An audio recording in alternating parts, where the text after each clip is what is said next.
Hello everybody, and thank you so much for joining us again for another episode of the Soulver Weekly Forecast. We've had some huge, crazy things come out, heaps of predictions from Alison, lots of world stuff happening, world disasters as well, unfortunately. Unfortunately, but yeah. lots of predictions that are actually coming to fruition now. But we've got a really interesting topic that we're going to be talking about today, something that's really hot in the news. So yeah, what are we going to talk about? Well, I've been seeing this pop up quite a bit around the place, and it really caught my attention because it's very unusual, but there's all these mysterious monoliths popping up around. Yes. Yeah. I think they're in America, but then they've also started appearing in other countries as well across Europe. Remember those weird monoliths that popped up a few years ago? There's a new one. This tall, shiny object was just found on a hiking trail in Las Vegas, but let's back up for a second. In late 2020, monoliths started mysteriously appearing all over the world, from Utah to Romania to downtown Las Vegas. The catch? No one saw who put them there. Naturally, the internet had a field day with theories of art installations, pranksters, and of course, aliens. Utah officials even reminded the public that using, occupying, or developing public lands without authorization is illegal, no matter what planet you're from. Over less than a month, 23 monoliths were found before the phenomenon stopped as quickly as it started. But now it might be back. The one that was just found in Las Vegas looks just like the ones from 2020, and officials say how it got there is a mystery. And this isn't the first one to pop up this year. Back in March, a hiker discovered a similar object on top of a hill in Wales that could only be reached on foot. And they disappear overnight. Nobody knows where they're from.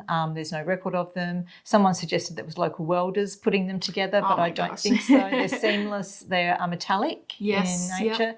And you probably will be too young to remember this movie, but 2001: A Space Odyssey was one of the, I suppose, most groundbreaking movies of its time. But in the beginning of that movie, there was a monolith in prehistoric Earth, and it was just sitting there, and it was like, well, are these monoliths connected to Earth? Are they connected to what's happening here?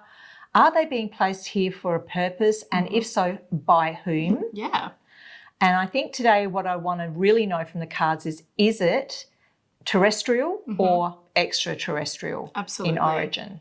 I think that's a great thing to ask. Yeah. And is it, of positive nature or negative nature? Do That's we need to a great worry one. about them? Yeah. Are they all going to start opening up and bad things coming out? Yeah, No. for We don't sure. want to put that We don't image want to in put that out everyone's there, brains. but would love to see what is coming out, yeah. Because it's a pretty big feat to be able to put these things, in the darkness overnight for a start. And so many, I think they recorded over 250 just started popping up within this last couple of weeks. That's a lot. Why? Yes, Why? Yep. So tell us about the monoliths, please, Spirit, today. We want to know, what are they about? Are they from the good guys? Are they from the bad guys? Are they just from guys that are not of our planet? Local welders. Probably not. Probably not that many.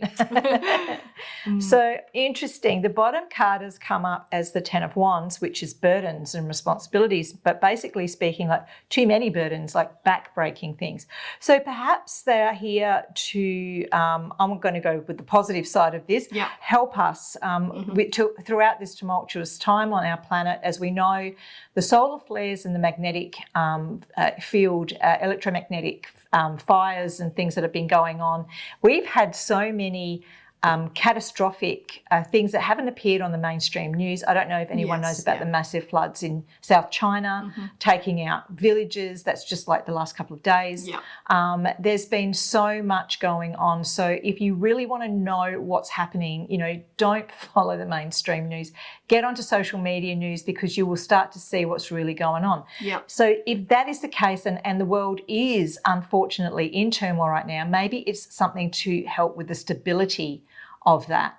And this card would represent that there's too many burdens, and so therefore they're bringing them here to maybe help with the energy.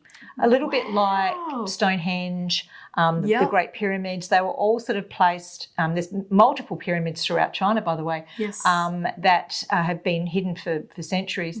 So when we start to look at this, we obviously have to say this is bigger than us, guys. It's got to come from a deeper source. So let's have Wow. The unknown. Okay. The first card down is the moon card. So, definitely they do not want us to know where they're from. Number one. Secrets. No, we want to help you, but we're keeping it quiet, okay? maybe good Samaritans. Let's hope so. Yes, that's it. Let's hope so. Let's hope to see what is coming up next. Oh, yes, thank goodness. 2 major arcana. Now, the High Priestess over the moon in this instance would make me think that, yes, it is from a higher source, a positive higher source, that they do not want us to know where it's from yet.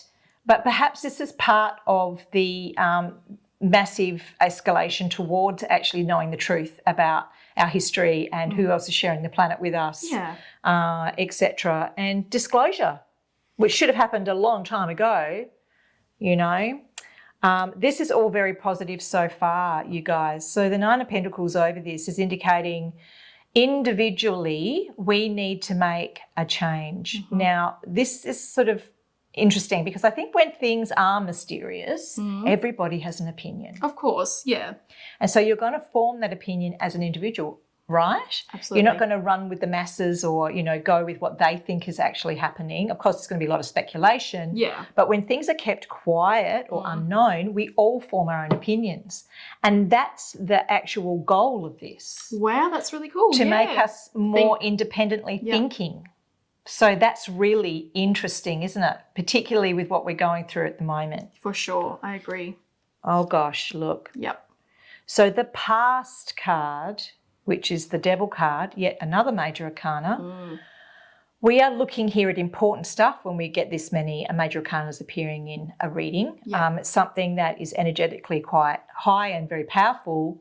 And so the Devil is in the past. So what we're looking at here is, you know, overcoming those darker side of things, I'm just going to say it that way, overcoming those deep-seated negative responsibilities and hatred, greed, and all of the terrible things that go with it. So now that that's a passing influence, maybe those monoliths are being put there to enable people to see good and truth in things. Yes. Because individually we all have to change in order to help the world ascend.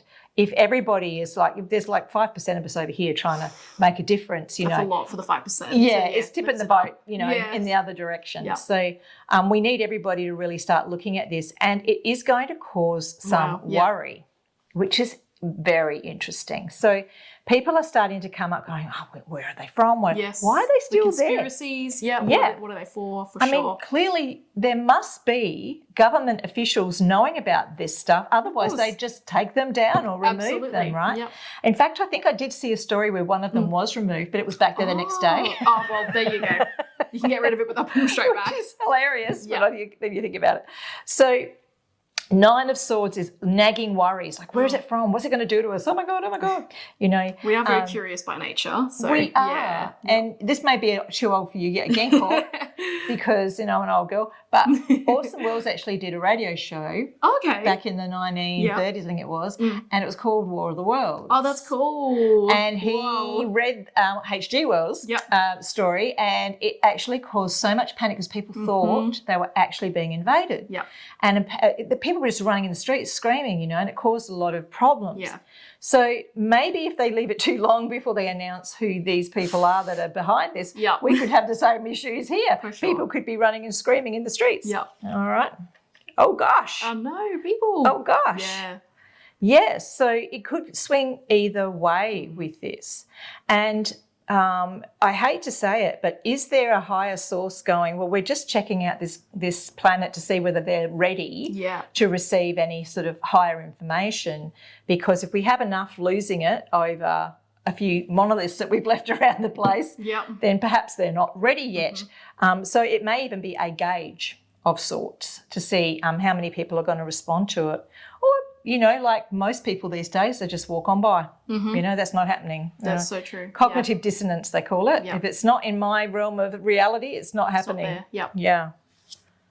Oh, yes, the choice. Wow. My gosh, this is so interesting, isn't it? Yes, it is. The more I'm looking into this, the more I feel like this is literally a gauge to see how many people are taking notice of what's really happening and whether they're ready to receive that information. Yeah. Because what this is telling me here, I'm getting goosebumpies. What this is telling me here is there's got to be a choice. Yeah. And this would the enlightened people will go, this must be a positive thing for us. The other people either will not see them or they think they're made by welders or whatever, or they'll dismiss it as just a hoax. And let's face it, this day and age, you don't know, do you? Because everything, even AI is like crazily accurate these days. Yeah.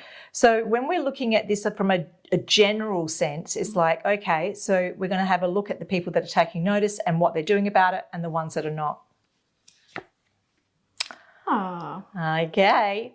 Patience is the last card. Well, maybe this is going to take a while, you know. Everyone's like, damn it, we want to know. Right, because I think that there'll be more of these things that'll be popping up all over the place. And then at the end of the day, wouldn't it be interesting if they just form some sort of energy grid? Yep, that's that exactly what I was thinking. Protect us against a massive solar flash or something. It just, I mean, that sounds very sci-fi. Make a good movie. I agree. But I do feel that the reason that they're popping up now is because there's something coming that we need protection from. Absolutely. And this is saying just wait and see, but you'll see that it is there.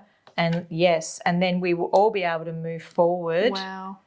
Great. Oh, look. Does that mean there's going to be more? It's blocking the massive tsunamis and the massive floods and things. Wow. This is so interesting. I was going to say that's so interesting. Yeah.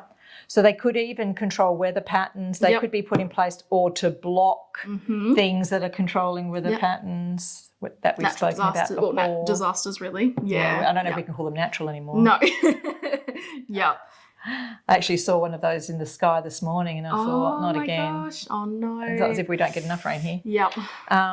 So, yeah, there is someone behind this. There is going to be, I think, a coalition between our governments and ETs, and it is about, ultimately, I think these things are actually about protecting us energetically. I agree. And I don't think they're a threat at all, but they will be a threat if people think they are. Yes. So, if you're getting those uneducated or, don't mean that in a derogatory way at all, but people who are not educating themselves in the fact that there are ETs among us and that there's plenty of evidence of that now, actually check out Billy Carson's website, the Anunnaki History, amazing on Instagram, incredible information on that. Incredible guy. I love him. Yep. He's awesome. And I really feel there's a lot of stuff coming out now on the mainstream as well. There's been so many sightings. So much is amping up on this. I think within the next 12 months, we're going to definitely find out what these guys are here for and also what those monoliths are there for. Yeah, the mysterious monoliths. I think they're going to be something like the first thing I got was a flash of like acupuncture.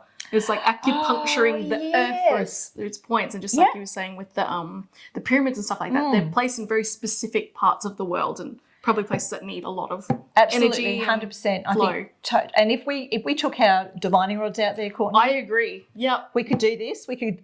I tell you what, we're going to the UK soon. Maybe we should look up and see where the nearest one is, and we'll get our divining rods out. That's a really good idea. That's really cool. Thank you so much, Alison, for that one, and thank you guys for tuning in again for another episode this week. Be sure to give us a thumbs up. Lets us know we have videos every single week and lets us know that you guys love them. Be sure to like, share, subscribe, and hit that little notification bell. Thanks, guys. See ya. Bye.